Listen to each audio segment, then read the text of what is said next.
الحمد لله نحمده ونستعينه ونستغفره ونؤمن به ونتوكل عليه ونعوذ بالله من شرور أنفسنا ومن سيئات أعمالنا من يهد الله فلا مضل له ومن يضلل فلا هادي له وأشهد أن لا إله إلا الله وحده لا شريك له وأشهد أن محمدا عبده ورسوله أما بعد فإن خير الحديث كتاب الله وخير الهدي هدي محمد صلى الله عليه وسلم وشر الأمور محدثاتها كل محدثة بدعة وكل بدعة ضلالة وكل ضلالة في النار أعوذ بالله السميع العليم من الشيطان الرجيم بسم الله الرحمن الرحيم يا أيها الذين آمنوا اتقوا الله حق تقاته ولا تموتن إلا وأنتم مسلمون يا أيها الناس اتقوا ربكم الذي خلقكم من نفس واحدة وخلق منها زوجها وبث منهما رجالا كثيرا ونساء واتقوا الله الذي تسألون به والأرحام إن الله كان عليكم رقيبا يا أيها الذين آمنوا اتقوا الله وقولوا قولا سديدا ويصلح لكم أعمالكم ويغفر لكم ذنوبكم من يطع الله ورسوله فقد فاز فوزا عظيما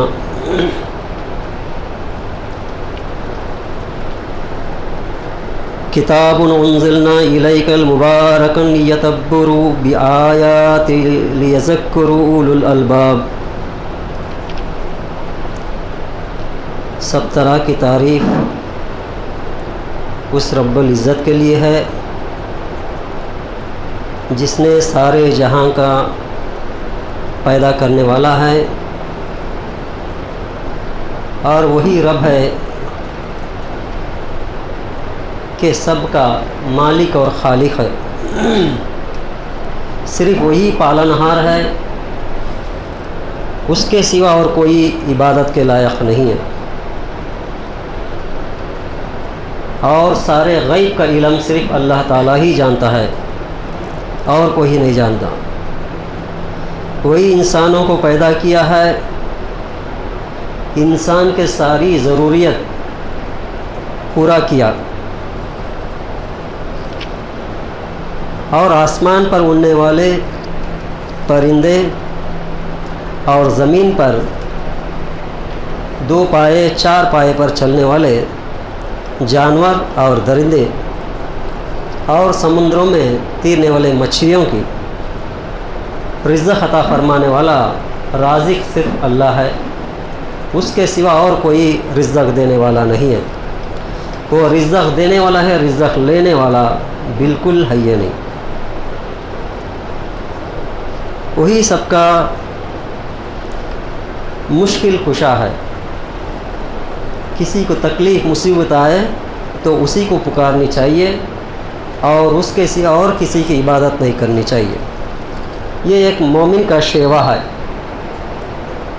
اللہ سبحانہ و تعالیٰ اپنے قرآن پاک میں یہ فرماتا ہے، انسان کی ہر چھوٹی موٹی غلطیوں کو معاف کر دیتا ہے، اور صرف اس گناہ کو معاف نہیں کرتا جو شخص اللہ کے ساتھ کسی کو شریک کرتا ہے.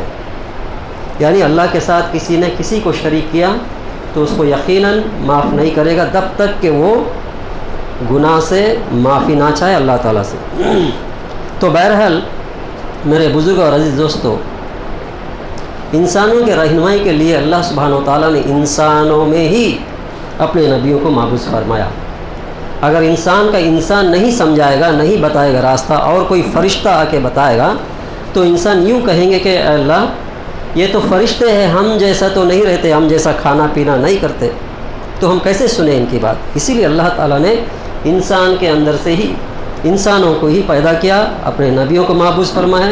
سارے نبیوں پر اللہ سبحانہ و تعالیٰ کے سلامتی نازل ہو. خصوصیت کے ساتھ آخری نبی حضرت محمد صلی اللہ علیہ وسلم پر اللہ تعالیٰ کے سلامتی نازل ہو. یہ نبی ایسے ہیں کہ امام الانبیاء ہے، یعنی آدم علیہ السلام سے لے کر کے عیسیٰ علیہ السلام تک جتنے نبی آئے سب کے سردار ہے محمد صلی اللہ علیہ وسلم۔ اتنے ہی نہیں، سارے انسانوں کو رہنما فرمانے والے ہیں،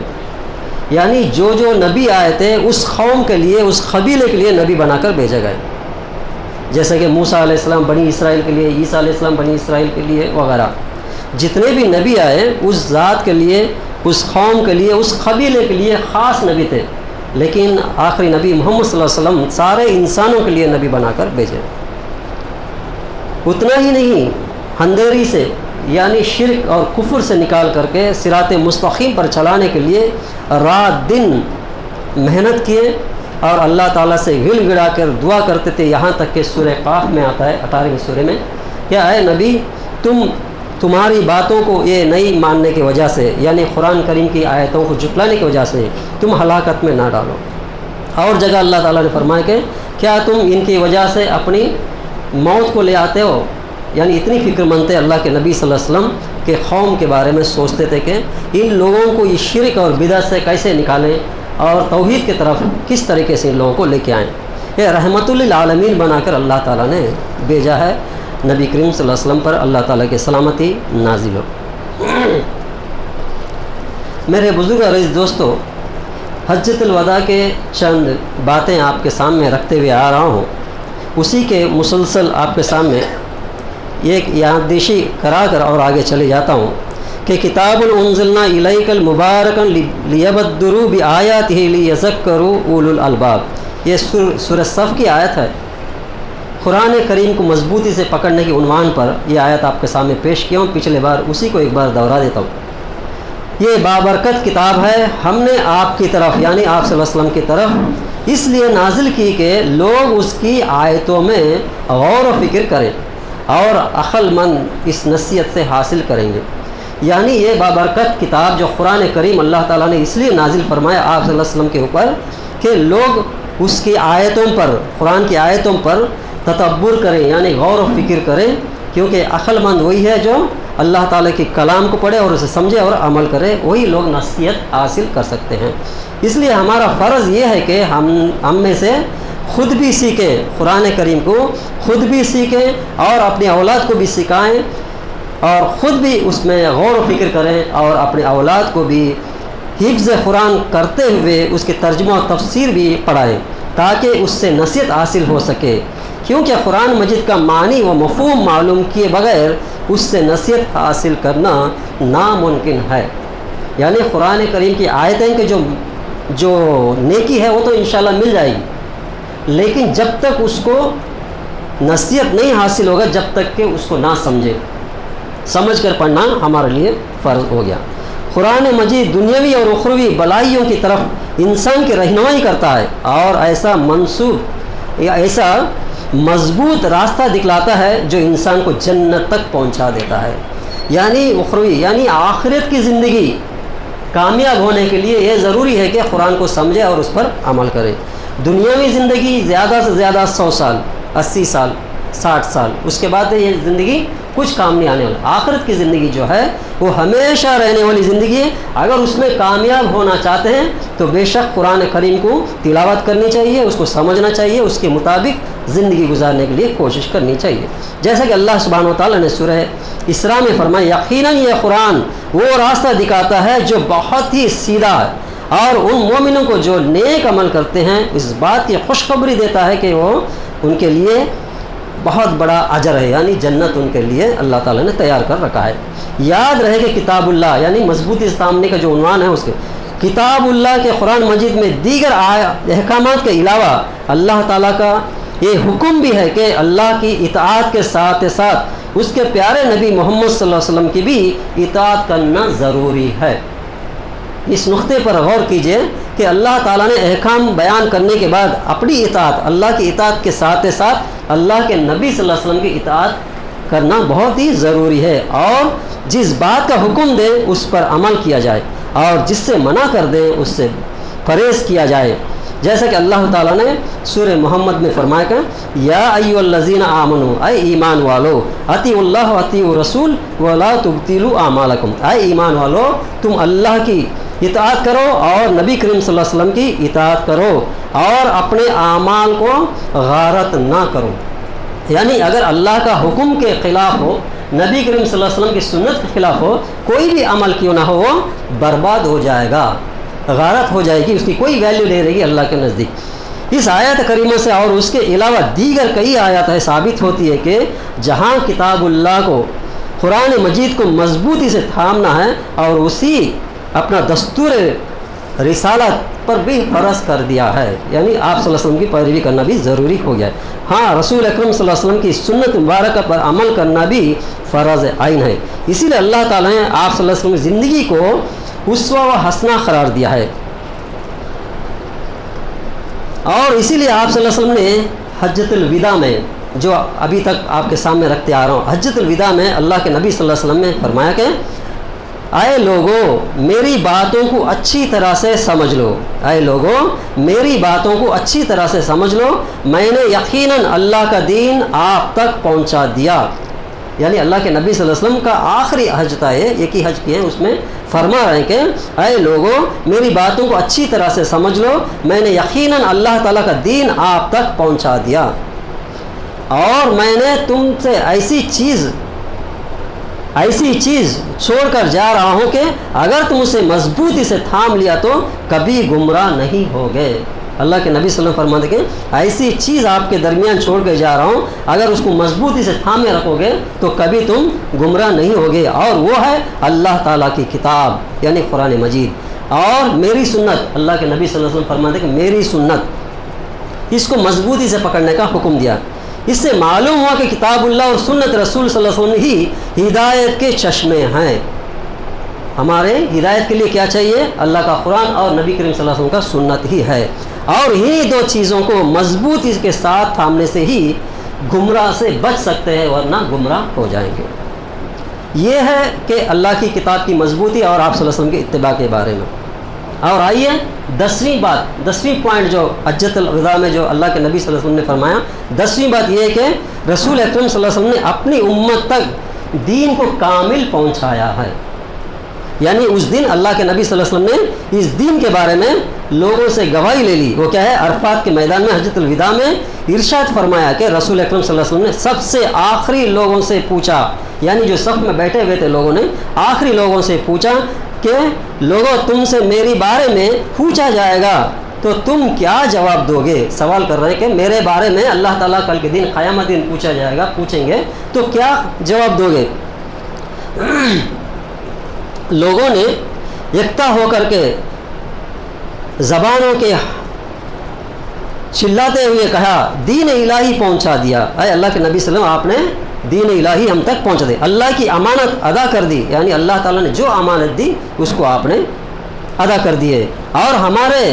خیر خواہ میں کوئی کسر نہیں چھوڑی، یعنی کوئی کمی نہیں چھوڑی ہمارے اندر میں، جو بھی ہے سب پورا کر دیا آپ نے. پھر آپ صلی اللہ علیہ وسلم نے اللہ تعالیٰ کو کی طرف اشارہ انگلی دکھا کر 3 بار گواہ بنا دیا. اس بات کی دلیل ہے کہ حضرت صلی اللہ علیہ وسلم نے پورا دین الہی مکمل طور پر امانت داری کے ساتھ اپنی امت تک پہنچا دیا.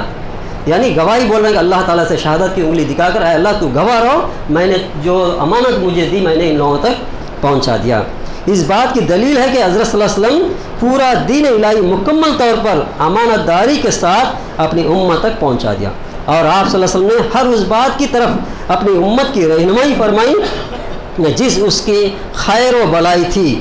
یعنی جو خیر و بلائی تھی پورے اللہ کے نبی صلی اللہ علیہ وسلم نے فرما دیا. جیسا کہ ایک حدیث میں یوں فرمایا کہ میں نے تمہیں ہر اس بات کا حکم دے دیا ہے جو تمہیں اللہ کے قریب اور جہنم سے دور کرنے والی ہے. ہر وہ بات آپ کو پہنچا دیا جو اللہ کے قریب کرنے کی چیزیں وہ بتا دیا، اور جہنم سے بچنے والی بات آپ کو بتا دی، اور تمہیں ہر اس بات سے روک دیا ہے جو تمہیں جہنم کے قریب اور اللہ سے دور کرنے والی ہے. ہر چیز سے میں نے روک دیا. یہ اللہ کے نبی صلی اللہ علیہ وسلم اسی میدان میں فرما رہے ہیں. اور اس حدیث سے معلوم ہوا کہ اللہ کے رسول صلی اللہ علیہ وسلم نے خیر و بلائی کا کوئی کام نہیں چھوڑا جس کا آپ نے امت کو حکم نہ دیا ہو، اور شر اور برائی کا کوئی عمل ایسا نہیں چھوڑا جس سے آپ نے امت کو روک نہ دیا ہو. تو اچھا اور برائی کا تو اس حقیقت کو جاننے کے بعد اس نتیجے پر پہنچنا مشکل نہیں کہ دین میں کسی قسم کی کمی بیسی ہو۔ یہ نقطہ ہے کہ دین کے اندر میں اللہ کے نبی صلی اللہ علیہ وسلم انہی کے زمانے انہی کے وقت میں پورا دین کو مکمل کر دیا گیا ہے، یا نئے نئے کام ایجاد کرنے کی قطعاً کوئی گنجائش نہیں ہے۔ جو دین اللہ کے نبی صلی اللہ علیہ وسلم نے عرفات کے میدان میں جو بتا دیا، وہیں پر ایک آیت بھی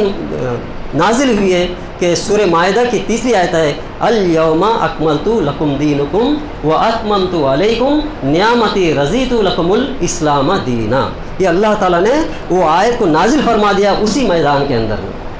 تو اس کے شان نزول، اس آیت کی شان نزول میں آتی ہے حدیث کے اندر میں کہ عمر رضی اللہ عنہ کے زمانے میں، عمر رضی اللہ جب موجود تھے، جب یہودی اور نصرانی یہ پوچھ رہے ہیں کہ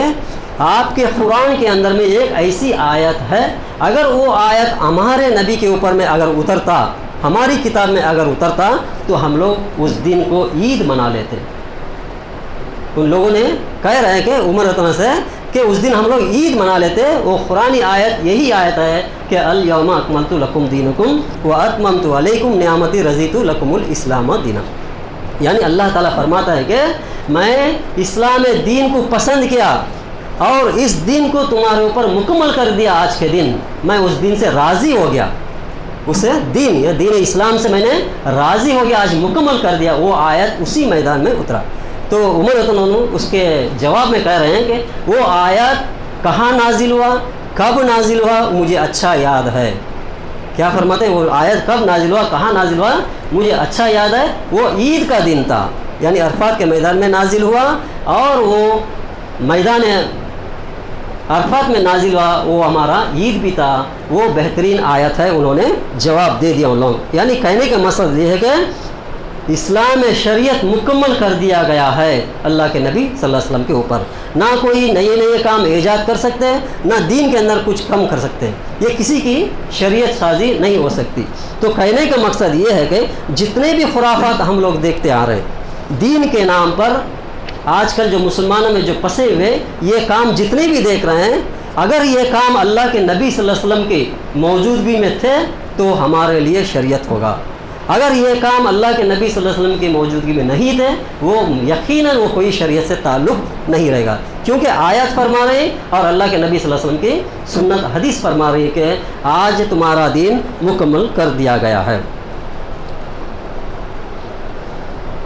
اگر کوئی ایسا سمجھے یا نئے کام ایجاد کرنے کی قطعاً کوئی گنجائش نہیں ہے، ورنہ نئے کاموں کو ایجاد کر کے دین میں شامل کرنے سے یہ لازم ہوتا ہے کہ اللہ کے نبی صلی اللہ علیہ وسلم نے معاذ اللہ پوری دین لوگوں تک نہیں پہنچایا، اور بعض خیر کی کام ان سے اور ان کے اولین ماننے والوں کو چھوٹ گئی ہے۔ اگر کوئی ایسا سمجھے کہ جو بھی اچھا کام نکال رہے ہیں، یعنی لوگوں کے اندر میں اچھا کام سمجھتے ہیں، اگر وہ اچھا کام اللہ کی حکم کے مطابق نہ ہو، نبی کریم صلی اللہ علیہ وسلم کا سنت کے مطابق نہ ہو، لیکن لوگوں کے نظریات کے اندر میں اچھا کام ہے، اگر ایسا کام کوئی نکالا کہ دین کے اندر میں شامل کیا، تو یقیناً وہ یہ سمجھا کہ اللہ کے نبی صلی اللہ علیہ وسلم نے وہ اچھے کام ہم کو نہیں بتایا، اس لیے شروع کیا، یعنی شریعت شازی ہو جائے گا۔ ایسا کسی حالت میں اللہ تعالیٰ قبول نہیں فرمائے گا۔ اس کے بارے میں امام مالک رحمۃ اللہ فرماتے ہیں کہ جس نے اسلام میں کوئی بدعت ایجاد کی، پھر یہ خیال کیا کہ یہ اچھا کام ہے، تو اس نے گویا یہ دعویٰ کیا کہ محمد صلی اللہ علیہ وسلم رسالت میں اللہ کا دین پہنچانے میں خیانت کی ہے، معاذ اللہ۔ اگر کوئی اچھا کام کہے گا کہ یہ دین میں اچھا کام ہی ہے، ہاں وہ زمانے میں اللہ کے نبی صلی اللہ علیہ وسلم نے نہیں کیا، میں نے اس کو شروع کر رہا ہوں، یا اللہ تعالیٰ نے کتاب میں نہیں فرمایا، میں اس کو شروع کر رہا ہوں، یہ لوگوں کے لیے اچھا ہے، پسند بھی کرتے ہیں لوگ، عمل بھی کرتے ہیں، ایسا کوئی نیا کام اسلام کے اندر میں لے کے آیا، یقیناً اس نے اللہ کے نبی صلی اللہ علیہ وسلم کی یہ تہمت لگایا کہ اللہ کے نبی صلی اللہ علیہ وسلم نے ایسے اچھے کام نہیں بتائے شریعت میں، یہ غلط ہے۔ یعنی کبھی ایسا نہیں سوچنی چاہیے، انسان کے نفس کو کتنا اچھا کام کیوں نہ ہو، اگر وہ کام اللہ کے حکم کے مطابق ہو، اللہ کے نبی صلی اللہ علیہ وسلم کے سنت میں مطابق ہو، تو انشاءاللہ اس کا اجر ضرور ملے گا۔ اگر اس کے خلاف کتنا اچھا کام کیوں نہ ہو، اس کا کوئی اجر نہیں ملے گا۔ پھر امام مالک نے کہا کہ اس امت کے آخری لوگوں میں بھی ایسی چیز کی ساتھ درست ہو سکتے ہیں، یعنی ایسے چیزوں سے، یعنی قرآن اور حدیث کے اوپر بھی، سنت کے اوپر بھی اس کو درست ہو سکتے ہیں جس کے ساتھ اس امت کے پہلے لوگوں نے درست ہوئے تھے۔ یعنی جب مکہ اور مدینہ کے جو مشرکین جب درست ہوئے تھے، ایسا اگر درست ہونا چاہتے ہیں تو قرآن کی طرف اور اللہ کے نبی صلی اللہ علیہ وسلم کے سنت کی طرف رجوع ہونا ضروری چیز ہے۔ یہ کون فرما رہا ہے؟ امام مالک رحمۃ اللہ، یہ بہت بڑے امام گزرے ہیں، جیسا کہ 4 امام برحق کہتے ہیں نا، اس میں سے امام مالک ایک بہت بڑے امام گزرے، ان کا قول آپ کے سامنے پیش کریں۔ اور اسی حقیقت کو رسول اکرم صلی اللہ علیہ وسلم نے حجۃ الوداع میں موقع پر بھی اور میدان عرفات میں بھی یوں کھول کر بیان فرما دیا کہ حضرت عبداللہ بن مسعود رضی اللہ عنہ روایت ہے کہ رسول اکرم صلی اللہ علیہ وسلم نے عرفات کے میدان میں اونٹنی پر سوار ہوتے ہوئے آپ صلی اللہ علیہ وسلم نے فرمایا، خبردار میں حوض کوثر پر تمہارے لیے استقبال کروں گا۔ یعنی اللہ کے نبی صلی اللہ علیہ وسلم فرماتے ہیں کہ میں آب کوثر پر تمہارے لیے میں استقبال کے لیے رہوں گا، اور دوسری امتوں پر اپنی امت کی کثرت ثابت کروں گا، یعنی میری امت کثیرہ جماعت ہوں گی، میں فخر کروں گا، لہٰذا تم مجھے رسوا نہ کرنا۔ یعنی فرما رہے ہیں کہ مجھے رسوا نہ کرنا، خبردار میں لوگوں کو بچاؤں گا اور کچھ لوگوں کو مجھ سے دور رکھا جائے گا۔ یعنی اس دن آب کوثر کے پاس ہوں گا، لوگ آتے رہیں گے، میں فخر کروں گا اور امت سے زیادہ ہے میری امت، اور کچھ لوگوں کو میں نے شفا دیتا رہوں گا، اور کچھ لوگوں کو ہٹا دیا جائیں گے، یعنی دور کر دی جائیں گے۔ جب میں سوال کروں گا، اے میرے رب یہ تو میرے امتی ہیں، یعنی یہ لوگ جس کو آپ نے ہٹا رہے ہیں فرشتے، تو کہیں گے اللہ تعالیٰ سے، اے اللہ یہ میری امتی ہے۔ یعنی اور دوسری حدیث میں فرمایا کہ وہاں پر پہچانت کے لیے اللہ کے نبی صلی اللہ علیہ وسلم فرماتے ہیں کہ میری امت کے اندر جن جن لوگوں نے وضو کیا ہے سب کو پہچان لیں گے۔ یعنی جتنے لوگ آئیں گے آپ صلی اللہ علیہ وسلم کے پاس، ان لوگوں کے آزو جو ہے چمکتے رہیں گے، جو ہم لوگوں نے دنیا میں وضو کیا ہے یہ آزو اس دن چمکتے رہیں گے، آپ صلی اللہ علیہ وسلم پہچان لیں گے اور قریب آنے والے کو دے دیں گے، اور کچھ لوگوں کو قریب آتے ہیں آپ صرف آب کوثر دینا ہی تھا پیالہ، اتنے میں کچھ لوگوں کو ہٹا دیں گے۔ تو آپ صلی اللہ علیہ وسلم نے اللہ تعالیٰ سے سوال کریں گے، اے رب یہ تو میری امتی ہیں، تو وہ جواب دے گا آپ نہیں جانتے کہ انہوں نے آپ کے بعد دین میں کیا کیا ایجاد کر دیا تھا، یعنی بدعت کے کام ایجاد کر دیے تھے، وہی دین سمجھتے تھے، اس لیے ان لوگوں کو ہم نے ہٹا رہے ہیں۔ یہاں پر نقطہ یہ ہے کہ ان لوگوں کو آپ صلی اللہ علیہ وسلم نے پہچان لیا، یعنی وضو کرنے والے تھے، نمازی تھے، روزہ رکھنے والے تھے، حج کرنے والے تھے، وہی لوگ تو آ گئے آپ صلی اللہ علیہ وسلم کے قریب آ گئے، تو کچھ لوگوں کو ہٹا دیا ہے۔ یعنی ان کا نہ نماز نبی کریم صلی اللہ علیہ وسلم کا طریقے میں تھا، نہ ان کا حج تھا، ان کا عمل خلاف تھا، یعنی بدعت کاموں کے اندر سے وہ لوگ ایجاد کر کے اپنے طریقے ایجاد کر لے، اس لیے وہ لوگ جب آب کوثر دینا تھا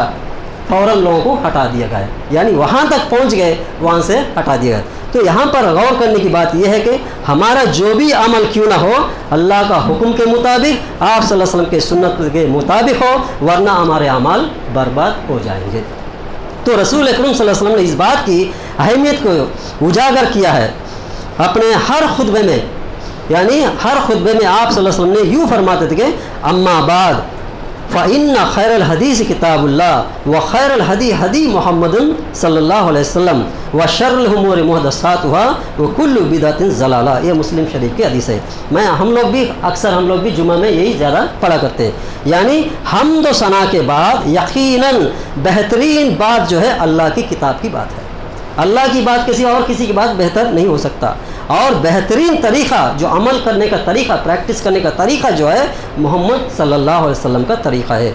اور امور میں سب سے برا مراد جو ہے جو دین کے اندر میں نئے کام ایجاد کرنا، سب سے برا کام وہ ہے جو دین سمجھ کر کے، نیکی سمجھ کر کے نئے کام، نیا سسٹم تیار کرنا، اور ہر بدعت گمراہی ہے، ہر گمراہی جہنم میں لے جانے والی ہے۔